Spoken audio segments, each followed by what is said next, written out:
நெய்வேதியம் YouTube channel நண்பர்கள் அனைவருக்கும் என்னுடைய பணிவான வணக்கம்.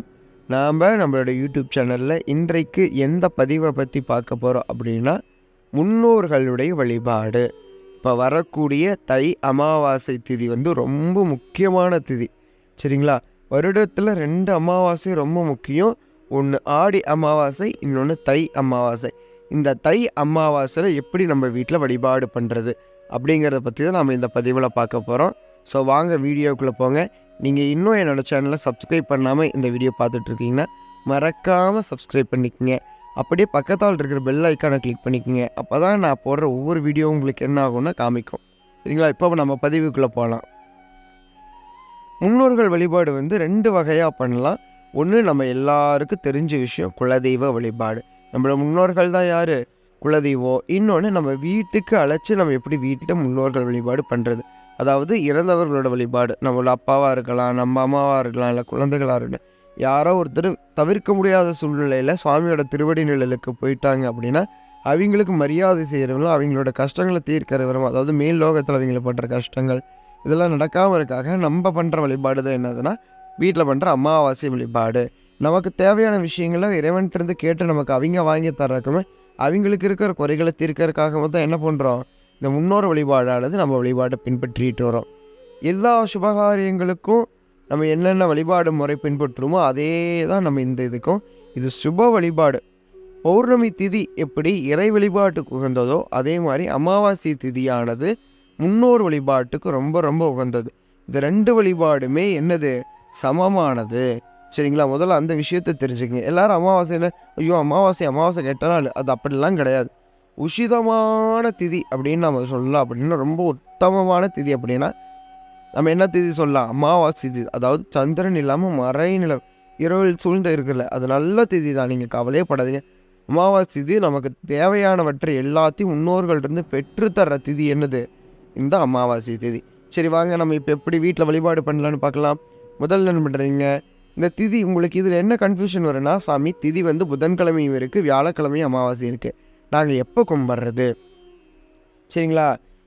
நீங்கள் என்ன பண்ணுறீங்க, முதல்ல காலண்டரில் எடுத்து பார்த்துட்டு அதுலேயே உங்களுக்கு என்ன கொடுத்துருப்பான், அமாவாசை எப்போ ஆரம்பித்து எப்போ முடியுது. நீங்கள் காலையில் வழிபாடு பண்ணுற மாதிரி இருந்தால் அந்த திதி என்றைக்கு காலையில் வருதுன்னு பார்த்துக்குங்க, சரியா?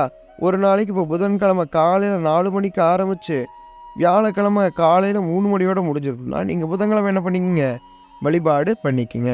ஸோ உங்களுக்கு அந்த நேரத்தில் எந்த திதி, அந்த திதி எப்போ ஆரம்பிக்குதோ அந்த மாதிரி வழிபாடு பண்ணிக்கோங்க, சரியா?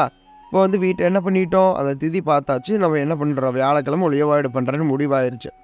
வீட்டை எல்லாம் என்ன பண்ணுறீங்க, தொடச்சி சுத்தம் பண்ணிவிட்டு என்ன பண்ணுறீங்க, வீட்டு வெளியே எல்லாம் தொடச்சி சுத்தம் பண்ணி நல்லா வாசல்லாம் தெளித்து விட்டுட்டு என்ன பண்ணுறீங்க, முன்னோர்களுக்கு என்னென்ன படைப்போமோ அந்த இதெல்லாம் என்ன பண்ணுறீங்க, பதார்த்தங்கள், அதாவது உணவெல்லாம் நம்ம வச்சு படைப்போம்ல, அதெல்லாம் ரெடி பண்ண ஆரம்பிக்கிறீங்க, சரியா? கண்டிப்பாக அமாவாசை திதி அன்றைக்கி வீட்டில் என்ன பண்ணக்கூடாது, கோலமானது போடக்கூடாது. ஏன்னா அமாவாசை திதி வந்து முன்னோர்கள் நம்ம வீட்டுக்கு வரங்காட்டி வீடு என்னவா இருக்கும்னு, அவர்கள் வந்து போகிறக்கு எளிமையாக இருக்கும்னு.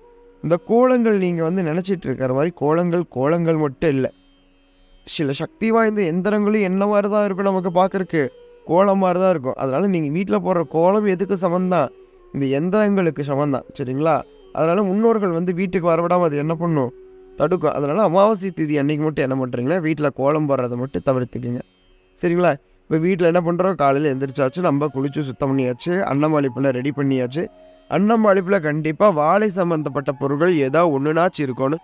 ஒன்று வாழைப்பூ அடையாக இருக்கலாம், இல்லை வடையாக இருக்கலாம், இல்லை வாழைக்காய் பொரியலாக இருக்கலாம், கூட்டாக இருக்கலாம், வாழைத்தண்டு பொரியலாக இருக்கலாம். இந்த மாதிரி ஏதோ ஒன்று வாழை சம்மந்தப்பட்ட பொருள் வைங்க. முடியாத பட்சம் வாழைப்பழம் மாட்டுச்சு வச்சு நம்ம என்ன பண்ணுவோன்னு வழிபாடு பண்ணணும், சரிங்களா? என்ன பண்ணுற, காலையில் ரெடியாச்சு, நாம் குளிச்சு சுத்தமாகியாச்சு, நல்லா நெத்தி நிறைய திருநீர் பூசிட்டு என்ன பண்ணுறோம், வீட்டுக்கு முன்னோர்கள் வீட்டுக்கு வந்துட்டுறதா ஐதீகமாக நம்ம நினச்சிட்டு அவங்களுக்கு என்ன பண்ணுறோம், இலை பரப்பி அன்னம்பாளிப்பெல்லாம் பண்ணி என்ன பண்ணுறோம், நெய்வேத்தியம் பண்ணுறோம், சரிங்களா? அவங்களுக்கு என்ன பண்ணுறோம், சாமிக்கு படப்பு போட்டு சாமி கும்பிட்றோம். இதுதான் அன்னைக்கு வழிபாடு. முடிச்சுட்டு என்ன பண்ணுறீங்கன்னா, பாதி இல்லாத முழுசாக கூட நீங்கள் எடுத்து என்ன பண்ணலாம், காகத்துக்கு வச்சிடலாம். கொஞ்சமாக எடுத்து என்ன பண்ணிக்கலாம், நீங்கள் வீட்டில் சாப்பிட்றதுக்கு பிரசாதமாக எடுத்து வச்சுக்கலாம். இதுதான் அமாவாசை வழிபாடு வந்து வீட்டில் வழிபாடு பண்ணுற வழிபாடு, சரிங்களா?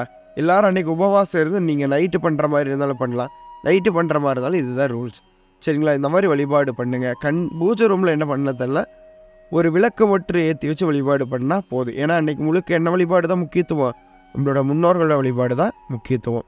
ஸோ இந்த மாதிரி நிறைய விஷயங்களை நீங்கள் தெரிஞ்சுக்கிறதுக்காக நம்மளோட சேனலை மறக்காமல் என்ன பண்ணுங்கள், சப்ஸ்கிரைப் பண்ணுங்கள். நம்மளோட ஆன்மீகம் சொந்தங்கள் எல்லாருக்கும் என்ன பண்ணுங்கள், இந்த லிங்க்கை அனுப்பிச்சி விடுங்க.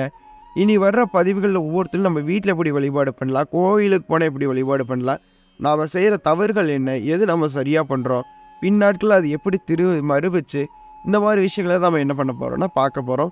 ஒவ்வொரு ஆலயங்கள் பற்றியும் தெரிஞ்சுக்க போகிறோம். அந்த ஆலயங்கள் இருக்க ரகசியங்கள் பற்றியும் அதற்கான காரணங்களை பற்றி நம்ம தெரிஞ்சுக்கலாம்.